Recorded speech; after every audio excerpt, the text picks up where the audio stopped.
Hello everyone, a very good morning to all of you. Welcome to BPSC Concept Wala. Today is 27th of August and we will see the important news articles from the newspaper The Indian Express. सबसे पहले हम आज का headline देख लेते हैं।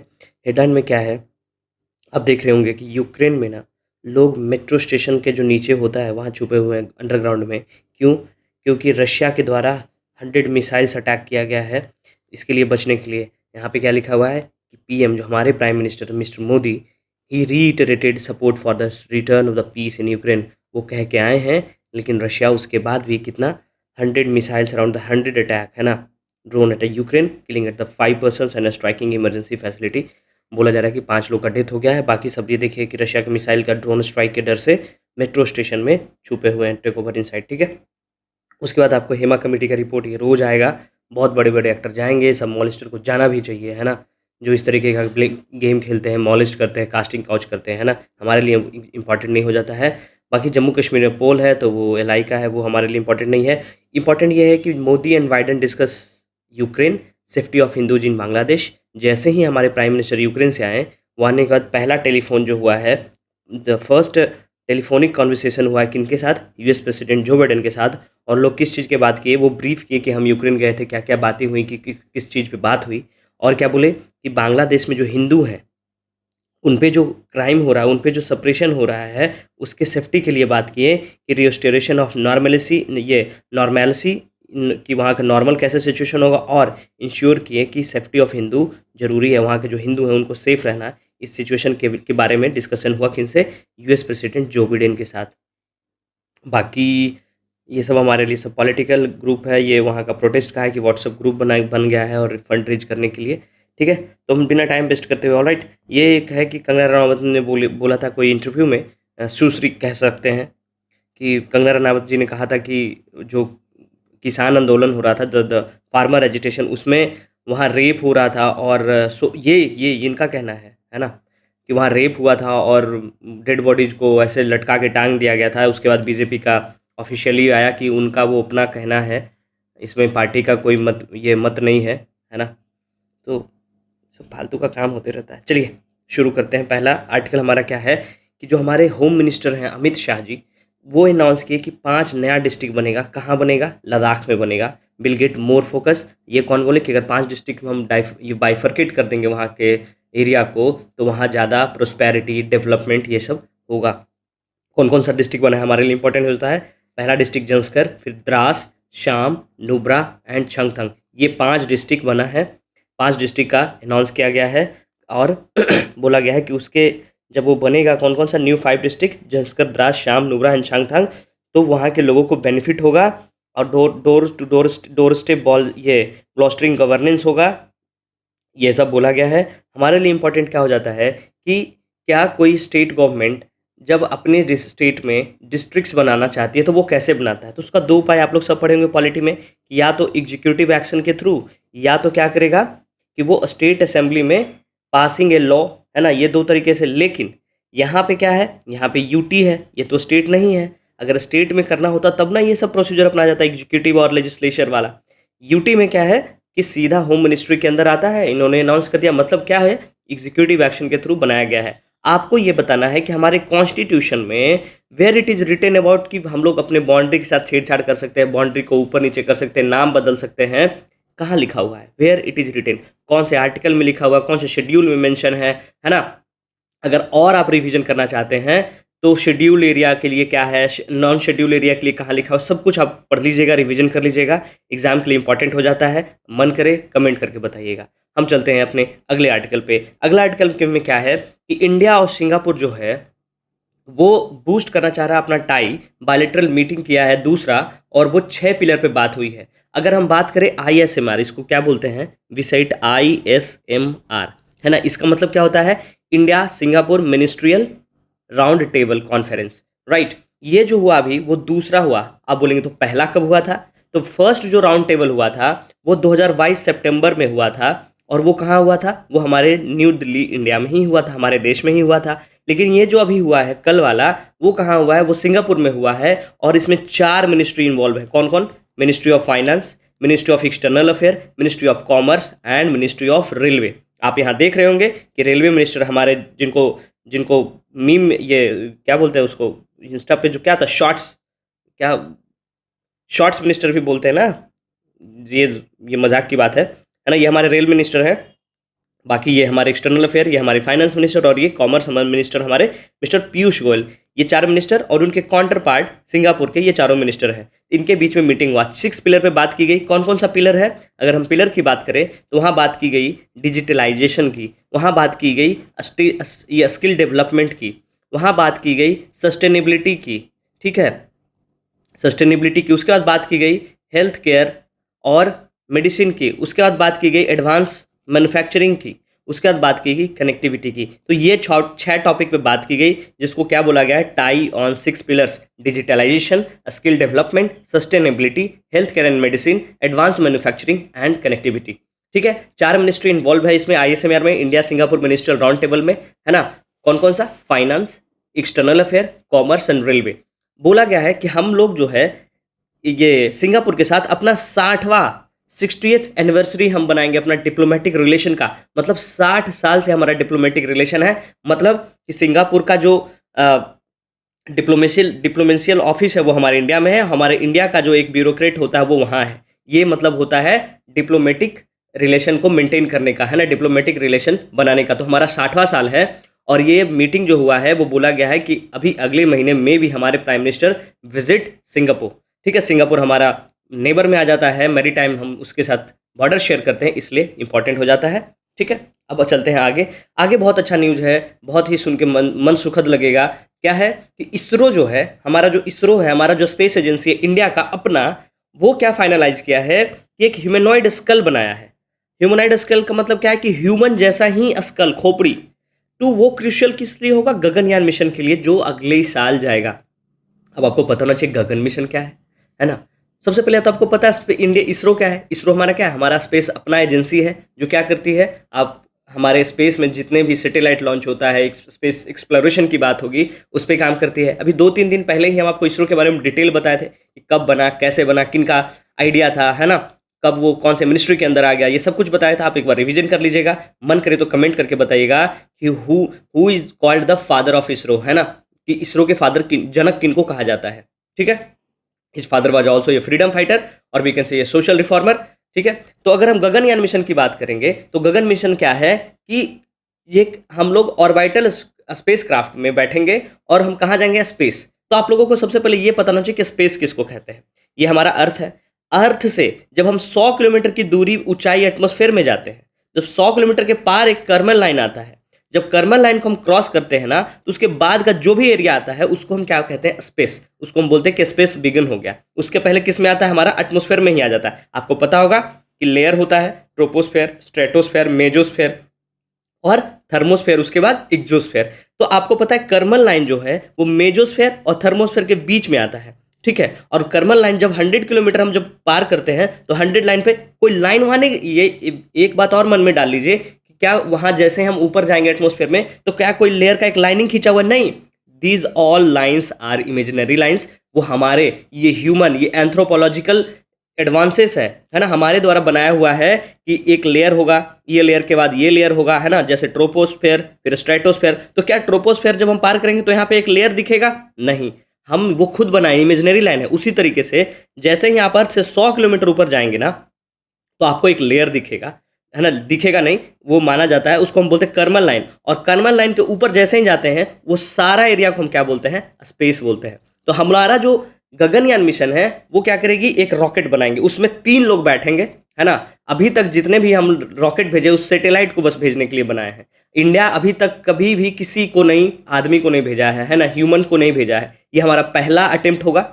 ठीक है, और अगर हम इसको सक्सेसफुली कर देते हैं, ये कब लॉन्च करना है? ये 2025 में हम लोग प्लान किए हुए हैं कि लॉन्च करेंगे, और पहले ही लॉन्च होना था लेकिन कोरोना की वजह से डिले होकर 2025 में आ गया। अगर 2025 में हम लोग सक्सेसफुली हम लोग क्या करेंगे? 3 दिन के लिए अपने 3 लोगों को वहां भेजेंगे स्पेस में। और कितने किलोमीटर? 100 नहीं, हम लोग 400 किलोमीटर प्लस भेजने का ट्राई करें गगनयान मिशन। उसी को गगनयान मिशन कहा गया है कि एक रॉकेट होगा, उसमें 3 लोग बैठेंगे और वो 3 दिन स्पेस में रहेंगे। और क्या करेंगे उसके बाद वो फिर रिटर्न आ जाएंगे। अगर वो सेफली रिटर्न आ जाते तो हमारा मिशन क्या होगा, सक्सेसफुल मिशन होगा, जिसको हम गगन मिशन नाम दिए, गगनयान, है ना, कि गगन में जाके, है ना, गगन मतलब आसमान में गाड़ी चलाएंगे, उसी को गगनयान बोला गया है। ठीक है, तो वो क्या होगा, क्रूड ऑर्बिटल मिशन होगा। ये हमारा पहला अटेम्प्ट होगा। अगर हम इसको सक्सेसफुली कर लेते हैं तो ये हमारा क्या होगा, we will with the fourth country in the world जो इसको कर लेंगे। पहला कौन है, रशिया, जो पहला भेज चुका है। उसके बाद यूएसए, नासा, और तीसरा क्या है, चाइना। आपको बताना है चाइना का जो है वहाँ का जो स्पेस एजेंसी उसका नाम क्या है। ठीक है, चाइना का जो स्पेस एजेंसी उसका नाम क्या है, आपको पता है कि ये रशिया का कॉस्मोस है, यूएसए का नासा है, तो चाइना का क्या नाम है उसको वो बताना है आपको। इसके बाद आप तो क्या हम डायरेक्ट आदमी को भेज देंगे, नहीं, हमारा दो मिशन है। उसके पहले हम लोग उसको नाम रखे गगनयान 1 एंड गगनयान 2, जिसको हम जीवन G2 भी बोलते हैं। तो जीवन मिशन होगा वो अभी दिसंबर में हम लॉन्च करेंगे। उसमें क्या करेंगे, हम लोग रेकी करने के लिए पहले भेजेंगे, टेस्ट करने के लिए भेजेंगे कि हमारा जो जो रॉकेट है वो सेफली जा रहा है। इंट्री और जाने के बाद वो re entry of the spacecraft and its orientation upon its dive into the sea, वो ऊपर जाएगा, है ना, स्पेस में, और स्पेस से अगर सेफली वो रिटर्न आके डाइव कहाँ कर लेता है, सी में, तो हम रेकी करेंगे। उसके बाद फिर हम G2 लॉन्च करेंगे। G2 में क्या आदमी को बैठा देंगे, जी नहीं, वहाँ हम क्या करेंगे, एक हाफ ह्यूमनॉइड बनाए हम लोग रोबोट, जिसका नाम क्या रखे हैं, व्योम मित्र। व्योम मित्र, व्योम मित्र का मतलब क्या होता है, एक संस्कृत वर्ड है जिसका मतलब क्या होता है व्योम मित्र का मतलब क्या होता है कि हाफ ह्यूमनॉइड है, और व्योम मित्र का मतलब होता है स्पेस फ्रेंड इंग्लिश में। ये संस्कृत वर्ड है व्योम मित्र। ठीक है, इसमें ये है कि हाफ ह्यूमनॉइड क्यों बोल रहे हैं, क्योंकि इसका ना ये चल फिर नहीं पाएगा। मेनली इसका टॉर्सो मतलब धड़, आर्म्स, है ना, मतलब बाजू दोनों हाथ, और फेस इसका चेहरा, और नेक गर्दन, ये चारों ये क्या होगा, मूवेबल होगा। दैट्स वाई, मतलब कहने का मतलब कि कमर से ऊपर का पूरा बॉडी आपको दिखा कि आदमी जैसा है ना, तो इसलिए वी हैव सेड इट कि Vyom Mitra is a half humanoid robot. ठीक है, हाफ ह्यूमनॉइड रोबोट ये बनेगा, नीचे ये मूव नहीं करेगा। तो इसको हम बैठाएंगे G2 मिशन में, व्योम मित्र को, जो क्या करेगा, वो जाएगा और वहां जाके वो क्या पता करेगा कि human rated pressure cube model में क्या क्या होता है, क्या क्या परेशानी आती है, वो सब कुछ वो करके आएगा। तो इसी ये जो व्योम मित्र है, इसी के लिए जो है इसरो ने क्या बनाया है, स्कल बनाया है। तो स्कल का जो वो वेट है वो क्या है, 800 ग्राम का है। ये ध्यान रखना, एग्जाम में पूछ सकता है कि 800 ग्राम का बनाया है, और उसका डायमेंशन क्या है, 200 mm इंटू 220 mm, है ना, 200 mm इंटू 220 mm का हम इसका क्या है, डायमेंशन है, और 800 ग्राम इसका क्या है, वजन है। और ये किस मटेरियल का बना है, अगर हम मटेरियल की बात करें तो ये क्या है, हाई स्ट्रेंथ एल्यूमिनियम एलॉय का बना हुआ है। हाई स्ट्रेंथ एल्यूमिनियम एलॉय, ये किस लिए बनाया गया है, to withstand pressure and vibration. क्योंकि जब बहुत तेजी से जाती है रॉकेट तो उस पर जो प्रेशर लगेगा, जो वाइब्रेशन आएगा, उसको देखने के लिए कि हमारे ह्यूमन में अगर आदमी को हम बैठाते तो वो किस तरीके से प्रेशर को झेल पाएगा, कितना प्रेशर लगेगा। ठीक है, वो क्या बोला गया है कि जो हमारा जो प्रोस्थेटिक मटेरियल होगा वो एकदम बिल्कुल स्किन जैसा दिखेगा, है ना, और वो एक्चुअल ह्यूमन फेस के जैसा, मैकेनिज्म के जैसा काम करेगा। जो स्कल है होगा will be the nerve centric of Vyommitra, जो संस्कृत वर्ड है जिसका मतलब क्या होता है, space friend, half humanoid that will fly on the uncrewed mission to space before actual astronaut are sent to ISRO Gaganyaan mission. आपको सब कुछ बता दिए। ठीक है, इसमें सब कुछ आपको बता दिए। ठीक है, तो आपको ये बस ध्यान रखना है कि गगनयान मिशन के जो स्कल बना है 800 ग्राम का है, उसका डायमेंशन 200 इंटू 220 mm का है, और एल्यूमिनियम का बना हुआ है, हाई स्ट्रेंथ एल्यूमिनियम एलॉय का बना हुआ है। ठीक है, और ये बना कहाँ इंपॉर्टेंट हो जाता है, ये बना है IISU में। ठीक है, ISRO inertial system unit, ISRO inertial system unit कहाँ है, ये है त्रिम्बनंतपुरम में, और इसके जो डायरेक्टर हैं पद्म कुमार, वो हैं यहाँ के डायरेक्टर पद्म कुमार IISU के। बस ये ध्यान रखना। ठीक है, अब चलते हैं हम अपने अगला आर्टिकल पे, जो क्या है कि जैसे आपको पता है UPI था, है ना, यूनिफाइड पेमेंट सिस्टम या इंटरफेस, तो उसी के तरीके से इसमें क्या था कि हम सिर्फ पैसा का लेन देन कर सकते थे एक दूसरे से, हम वहाँ से क्रेडिट नहीं कर सकते थे। तो इसी के तर्ज पे RBI के द्वारा एक बनाया जा रहा है क्या, ULI, है ना, यूनिफाइड लेंडिंग इंटरफेस। आप कल ही पढ़े थे क्या, यूनिफाइड पेंशन स्कीम, उससे इसका कोई लेना देना नहीं है। ये क्या है, ULI है। ये लेना देना किसको, किससे है, UPI से। आप जो भीम यूज करते होंगे, फोन पे यूज करते होंगे, पेटीएम यूज करते होंगे, उसमें जो आप बोलते हैं ना कि UPI, जो QR कोड स्कैन करके जो आप पेमेंट करते हैं, उसमें जो टेक्नोलॉजी लगता है UPI का, है ना, यूनिफाइड पेमेंट इंटरफेस, वो किसके द्वारा बनाया गया था, वो NPCI के द्वारा बनाया गया था। NPCI क्या है, NPCI क्या है, एक नॉन प्रॉफिट कंपनी है जो जो इकोनॉमी के लिए काम करती है। ठीक है, तो उसी तरीके से आरबीआई गवर्नर के द्वारा बताया गया कि हम लोग क्या बना रहे हैं, यूएलआई बना रहे हैं। तो हमारे लिए सबसे पहले इंपॉर्टेंट क्या हो जाता है इसका फुल फॉर्म, कि ULI stands for unified lending interface. ये ध्यान रखना है, यूनिफाइड लेंडिंग इंटरफेस। आपको नाम से ही पता चल रहा होगा कि ये किस चीज़ के लिए बनाया गया है, ये लेंडिंग के लिए बनाया गया है। आप बस अगर हमको आसान भाषा में आपको समझाना है तो आपको पता है, एक होता है डेबिट कार्ड, एक होता है क्रेडिट कार्ड। डेबिट कार्ड एक होता है क्रेडिट कार्ड। जो क्रेडिट कार्ड है तो कार्ड ना होके उसको हम डिजिटलाइज कर दिए ना, उसी के वर्जन को हम क्या बोलेंगे, यूएलआई बोलेंगे, है ना। कि आप क्या कर सकते हैं, लोन ले सकते हैं। बेसिकली ये माइक्रो फाइनेंस में घुसने का कोशिश कर रहा है आरबीआई। माइक्रो क्रेडिट के लिए जो लोगों में जो छोटे छोटे बिजनेसमैन होते हैं, छोटे छोटे बिजनेसमैन कहना गलत बात है, छोटे छोटे जो एमएसएमई के लोग होते हैं, जो छोटा छोटा काम करते हैं, कुटीर उद्योग करते हैं, उनके लिए कि उनको लोन लेने के लिए बहुत दौड़ना ना पड़े, बहुत डॉक्यूमेंटेशन ना करना पड़े। अभी आपको पता है लोन लेने के लिए क्या करना पड़ेगा, सबसे पहले आपको जाना पड़ेगा, आपका डेटा होता है किसके पास, या तो स्टेट के पास या तो सेंटर के पास। फिर आपका सिविल जो ऑब्जर्वेशन करती है सब कंपनी आपका देखेगी, सिविल स्कोर क्या, पहले लोन लिए उसको चुकाए हैं या नहीं चुकाए हैं, है ना। आपका सिविल स्कोर क्या है, उस हिसाब से आपको लोन दिया जाएगा।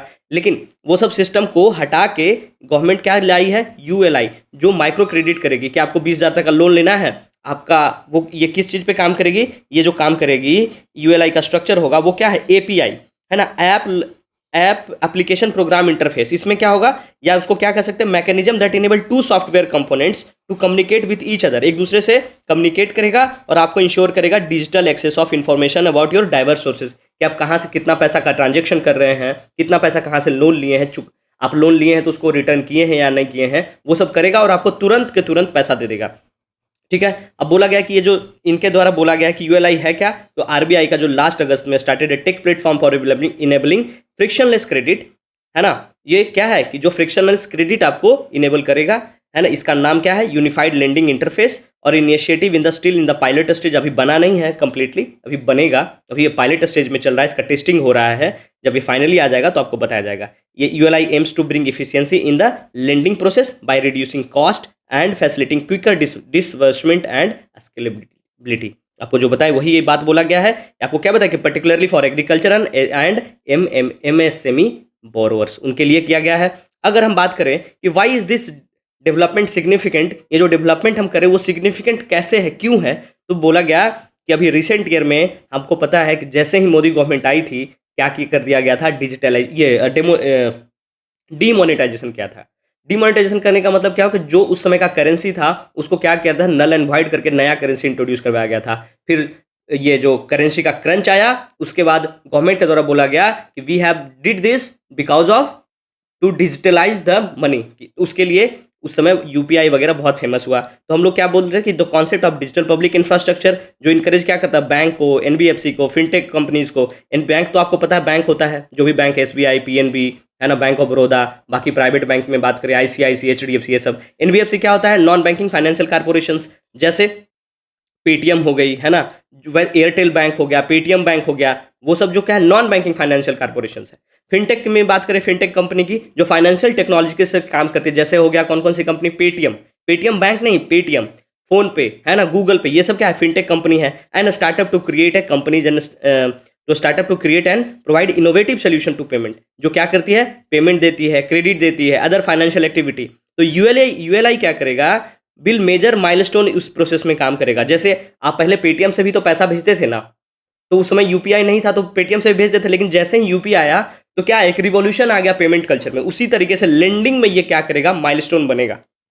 उसका बोला जा रहा है न्यू ट्रिनिटी की। आप जब भी इकोनॉमिकल डेवलपमेंट की बात है तो जरूर ये कोट कर सकते हैं, we have a new trinity of JAM, UPI and ULI, है ना।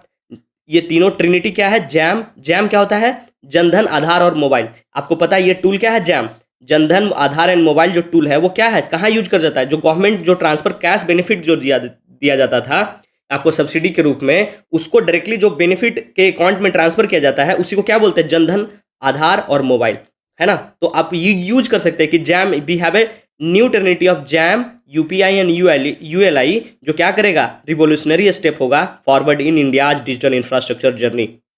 This is very important, this line is आपको कहीं यूज कर सकते हैं तो वो ना एक इम्फैटिक वो देगा आपके आंसर में, इम्फैटिक शो करेगा कि आपको बहुत अच्छा ये एक दूसरे से कनेक्ट कर रहे हैं आप अपने डायमेंशंस को। तो न्यू टेरिटी जो है किसका किसका, जैम का। जैम आपको बता दिया, जनधन आधार और मोबाइल। यूपीआई आपको पता ही है। और अभी जो लेंडिंग के लिए जो बना है यूएलआई, वो क्या बोल रहे हैं कि रिवोल्यूशनरी स्टेप होगा। उसके बाद आपको बता दिए यूपीआई जो है आपको बताया गया कि 2016 में लॉन्च किया गया था, किसके द्वारा, एनपीसीआई के द्वारा, और वो वाया सिंपल मोबाइल। और बाकी अभी आपको पता है कि हम लोग इसको क्या करें, ग्लोबल इंटरेस्ट भी इसमें है। और अभी हम लोग हाल में ही सिंगापुर के साथ ही क्या किए हैं, यूपीआई का जो टेक्नोलॉजी है उसका ट्रांसफर करने का बात किए हैं। ठीक है, अब हम चलते हैं अपने अगले आर्टिकल पे। अगला आर्टिकल क्या है कि यूक्रेन के द्वारा एक नया मिसाइल बनाया गया है ना, और बोला गया है कि वो गेम चेंजर मिसाइल बनेगा। उसका नाम क्या है, पालियानित्शा।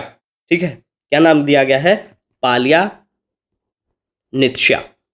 ठीक है, पालियानित्शा नाम का एक मिसाइल बनाया है ना। वो मिसाइल क्या है, अब मिसाइल ड्रोन हाइब्रिड। वो मिसाइल भी है और उसमें ड्रोन हाइब्रिड भी, उसमें ड्रोन भी लगा हुआ है, ताकि वो उस एरिया का रेकी करके वो आ जाएगा, जो क्या करेगा, which can strike deep in Russia and the, उसका नाम क्या रखा गया है, Palianytsia was used for the first time the asserted to target a Russian military installation, official said. Ukraine का जो ऑफिशियल क्या बोला कि अभी कल ही एक रशिया का जो मिलिट्री इंस्टॉलेशन था वहां स्ट्राइक किया है और हम लोग सक्सेसफुली उसको बना लिए हैं। वो यूक्रेन का होम ग्रोन है मिसाइल, उसका नाम क्या है, पालियानित्शा।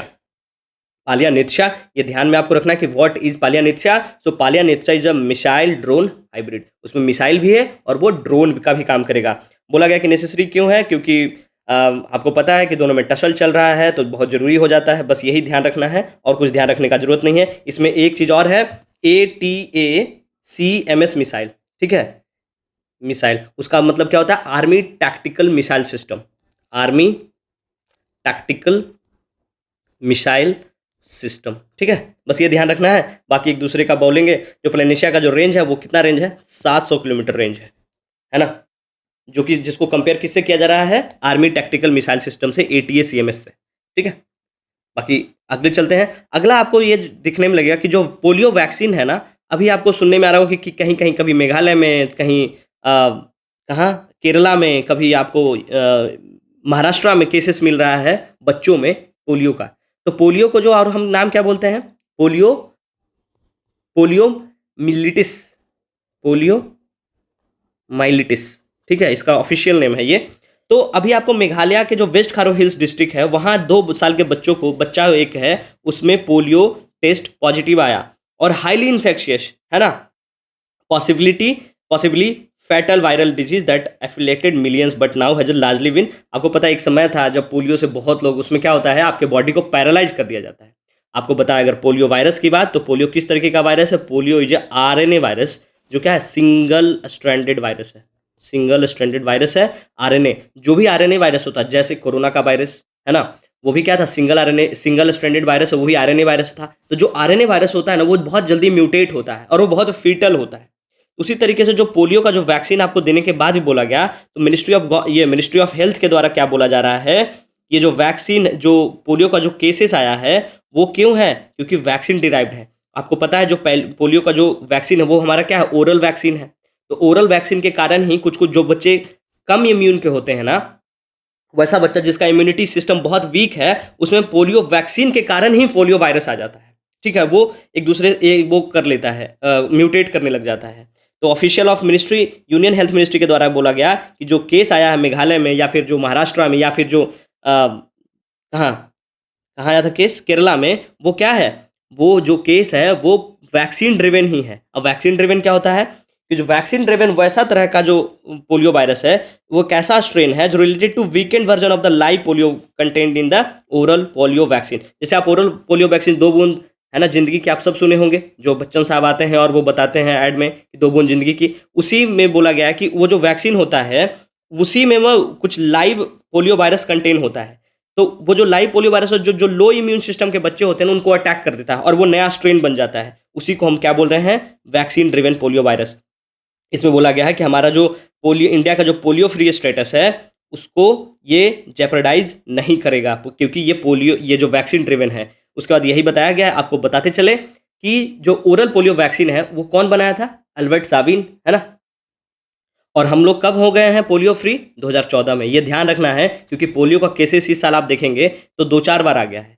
तो एग्जाम में बहुत ज़्यादा चांसेस आता है पोलियो रिलेटेड क्वेश्चन का। तो आपको पता होना चाहिए कि पोलियो किस तरीके का वायरस है। आरएनए वायरस है, सिंगल स्ट्रैंडेड है, ठीक है। पोलियो का वायरस का नाम क्या है? तो वो क्या है? पोलियोमिलिटिस, है ना। पोलियो का ओरल वैक्सीन कौन बनाया? वो है अल्बर्ट साबिन। पोलियो का क्या इंजेक्शनेबल वैक्सीन भी आता है? हाँ। तो बोला गया है कि countries like US have already switched completely to IPV, है ना। वो यूएस जैसा कंट्री भी आईपीवी पे कंप्लीटली, वो जो हम लोग अभी तक तो ओरल वैक्सीन दे रहे हैं, लेकिन यूएस जैसा कंट्री है वो क्या है? इंजेक्शन पे आ गया है। अब इंडिया में क्यों नहीं किया जा सकता है ना। क्योंकि जब हम जान रहे हैं कि जो हमको बच्चों में जो दे रहे हैं तो वैक्सीन ड्रिवन पोलियो फैल रहा है, तो हम लोग क्यों नहीं दे सकते? ये बोला जो इंजेक्शन वो देता है ना, वो बहुत टेक्निकली साउंड लोग दे सकते हैं। कोई भी नर्सेस या हमारे जो मेडिकल इंफ्रास्ट्रक्चर में जो लोग हैं वो उनके कैपेबल नहीं है, इसलिए, है ना। तो आईपीवी क्या बोलते हैं? इंजेक्शनेबल पोलियो वैक्सीन, ठीक है। ये आप खुद से पढ़ लीजिएगा एक बार। बस आपको पता क्या होना चाहिए था कि polio derived vaccine driven polio क्या है। हमारा पोलियो इंडिया कब फ्री हो गया? तो 2014 में, है ना। बस यही ध्यान रखना है। आगे चलते हैं। आगे क्या है? The two new US India agreement, a short history of growing defence ties, किसके साथ? यूएसए के साथ। आपको पता है कि हम लोग शोशा किए थे, शोशा के बाद हम लोग क्या किए थे? Memorandum of agreement regarding assignment of liaison officer. Liaison officer आपको बताए थे कि वहाँ जो भी किसी तरीके का कॉम्बैट होता है, कोई भी किसी तरीके का वहाँ के आर्मी के द्वारा कोई प्रोग्राम लॉन्च किया जाता है, तो वहाँ हमारे इंडियंस होंगे और वो ऑब्जर्व करेंगे, उनको साथ रखा जाएगा और वो लाइव देख पाएंगे कि वहाँ का कैसे टैकल किया जाता है। वही क्या होता है? Liaison officers. तो ये पहली बार हुआ है, तो इसके लिए ये हमारे एग्जाम के लिए इंपॉर्टेंट हो जाता है। इसके लिए हम आपके लिए मेंस के लिए एकदम बना बनाया नोट्स लेके आ गए हैं। जो क्या है? बोला गया है कि अगर हम देखेंगे कि रिसेंटली जो 2 एग्रीमेंट साइन किया गया इंडिया और यूएस के बीच में, क्या है? पहला तो SOSA, the security of supply arrangement, and दूसरा क्या है? Memorandum of agreement regarding the assignment of liaison officers, जो क्या सिग्निफाई करता है? एक pivotal moment expanding defence partnership between the 2 countries. अगर हम बात करें कि ये जो स्ट्रेटेजिक अलाइनमेंट है वो एम क्या करता है? तो enhancing defence and security cooperation, underscoring the commitment of the both nations to secure mutual interest and strengthen regional sustainability or stability, right? अगर हम कंटेक्स्ट और बैकग्राउंड की बात करेंगे तो इंडिया और यूएस का जो स्टीडली डेवलपमेंट है वो डिफेंस रिलेशनशिप वो कब से शुरू होता है? End of the cold war. जब रशिया और यूएस के बीच में कोल्ड वॉर खत्म हुआ, उसके बाद हम इंडिया के साथ यूएस का धीरे धीरे डिफेंस रिलेशनशिप डेवलप करना शुरू हुआ। और हम लोग फोकस किस चीज़ पे किए? Share strategic concern over the terrorism and regional security. ये पार्टनरशिप जो है वो गेन क्या किया? Significant momentum with the signing of, कब से? 2005 में हम लोग क्या साइन किए थे? डिफेंस फ्रेमवर्क एग्रीमेंट, जो क्या काम करता था? Ground work for the future cooperation. Over the year जैसे जैसे टाइम पार होता हुआ, जो दोनों नेशन हैं वो बहुत सारा फाउंडेशनल एग्रीमेंट साइन किए, जैसे गोस्मिया क्या है? General security of military information agreement, जो 2002 में साइन हुआ। उसके बाद लिमियो हम लोग साइन किए, है ना। लॉजिस्टिक एक्सचेंज मोमेरेंडम ऑफ एग्रीमेंट 2016 में। तो ये सब जो एग्रीमेंट था वो क्या फैसिलिटेट किया? To increase interoperability, joint operation, intelligence sharing, paving the way of the more recent collaboration such as SOSA and liaison officers agreement. अगर हम बात करें रेलेवेंस की, तो रेलेवेंस क्या है कि जो नया एग्रीमेंट साइन हुआ है वो बहुत क्रूशियल है बहुत सारा कारण से। पहला कि जो हमारा स्ट्रेटेजिक डेप्थ है इंडिया और यूएस का रिलेशन टाई का, वो दिखाता है। दूसरा कि ये robust framework for mutual logistic and operational support. दूसरा क्या है कि जो एग्रीमेंट अलाइन क्या करता है? इंडिया का border defence strategy for achieving self reliance by integrating the global supply chain and technological ecosystem. Lastly they are the vital, किस चीज के इंपॉर्टेंट है? इंडो पैसिफिक रीजन में भी, क्योंकि ये दोनों नेशन है, हम इंडिया और यूएसए दोनों का जो कॉमन इंटरेस्ट है क्या इंश्योर करना? Free, open and rule based order. अगर हम बात करें बॉडी पे आएंगे तो सोसा क्या है? आपको सोसा बता ही दिए थे कि reciprocal priority support between India and US for good services critical national defence के लिए है ना। हम लोग 18th कंट्री बने हैं जिसके साथ ये सोसा साइन किया गया है। इम्पैक्ट आपको सब उस दिन बता दिए थे, खुद से पढ़ लीजिएगा। लेजन ऑफिसर भी बता दिए, खुद से पढ़ लीजिएगा। हम बात करते क्या? फंडामेंटल एग्रीमेंट और उसका रोल क्या है। अगर हम हिस्टोरिकल एग्रीमेंट देखेंगे शुरुआत से, तो लेमुआ 2016 में, कॉम कासा 2018 में और वेका 2020 में हम इस्टेब्लिश किए हैं, जो किस चीज़ पे काम करेगी? लॉजिस्टिकल पे, कम्युनिकेशन पे, जियो स्पेशियल कॉपरेशन पे, ये सब पे। अगर हम बात करें लेमुआ की, तो ये क्या अलाउ करता है? रेसिप्रोकल लॉजिस्टिकल सपोर्ट काम करता है। कॉमकासा की बात करें तो वो क्या इंश्योर करता है? कम्युनिकेशन। बेका क्या काम करता है? Sharing the geospatial intelligence. Additionally the ISA industrial security annex पे काम करता है। गुस्मुइया जो है वो साइन 2019 में हम किए हैं। ये किस चीज़ के लिए किए थे? To protect sensitive information share between defence industry in both nations. इसका सिग्निफिकेंस क्या है, जो इतना सारा हम एग्रीमेंट साइन किया है उसका सिग्निफिकेंस क्या है कि वो क्या होगा, instrumental in operationalising defence cooperation, enhancing India's defence capabilities and allowing access to advanced US technology. अगर हम उसके बात करें इंडेक्स और आईसीटी की, जो अभी जस्ट इनिशिएटिव हुआ है, आपको पता है 2023 में हमारे प्राइम मिनिस्टर कहाँ गए थे, यूएस के विजिट पे गए थे, और वहाँ यूएस ने इंडिया किसके साथ क्या साइन किया, इंडक्स, है ना, India US defence acceleration ecosystem, जो एम क्या करता है, to build a defence innovation bridge under the iCET US India initiative for critical and emerging technology पे बात करता है कि हम डिफेंस एक्सेलरेशन इकोसिस्टम बनाएंगे, और वो किस चीज पे काम करेगा, वो काम करेगा इमर्जिंग टेक्नोलॉजी पे। ये जो इनिशिएटिव है वो फोकस क्या करेगा, fostering collaboration in defence startup and innovation hub, bridging the gap between traditional defence industry and emerging tech companies. बात करेंगे आईसीईटी की, तो ये जो है ये जनवरी 23 में डिस्कस किया गया था, और ये काम क्या करता है, स्ट्रेटेजिक टेक्नोलॉजी पे, पार्टनरशिप पे, डिफेंस इंडस्ट्रियल कॉपरेशन पे, जो प्रमोट क्या करता है, को डेवलपमेंट ऑफ को production, focusing on critical and जो भी आने वाला इमर्जिंग टेक्नोलॉजी है उस पे। इसमें काम क्या करेगा, एआई पे काम करेगा, साइबर सिक्योरिटी पे काम करेगा, स्पेस टेक्नोलॉजी पे काम करेगा। ठीक है, अगर हम बात करें strategic and defence trade implication की, तो इसमें क्या क्या है, इसमें है defence industrial cooperation road map 2023 में, जो रोड मैप है वो क्या आउटलाइन करता है, प्रियोरिटी एरिया जैसे इंटेलिजेंस, सर्विलियंस, ये रेकी करने के लिए, है ना, undersea domain awareness, advanced munition system, ये सब पे जो क्या करेगा, जो इंडिया को इन्विजन क्या करेगा, integration of global supply chain में ऐड करेगा, सपोर्ट क्या करेगा, डेवलपिंग ए रीजनल हब बनाएंगे हम, शिप एयरक्राफ्ट रिपेयरिंग का, ये सब का। बिग टिकट डिफेंस प्रोक्यूरमेंट की बात करेंगे तो क्या है कि इंडिया का जो प्रोक्योरमेंट है MH-60R सी हॉक हेलीकॉप्टर का, या फिर C6 सोअर राइफल्स, या M777 howitzers underscore the growing defence trade.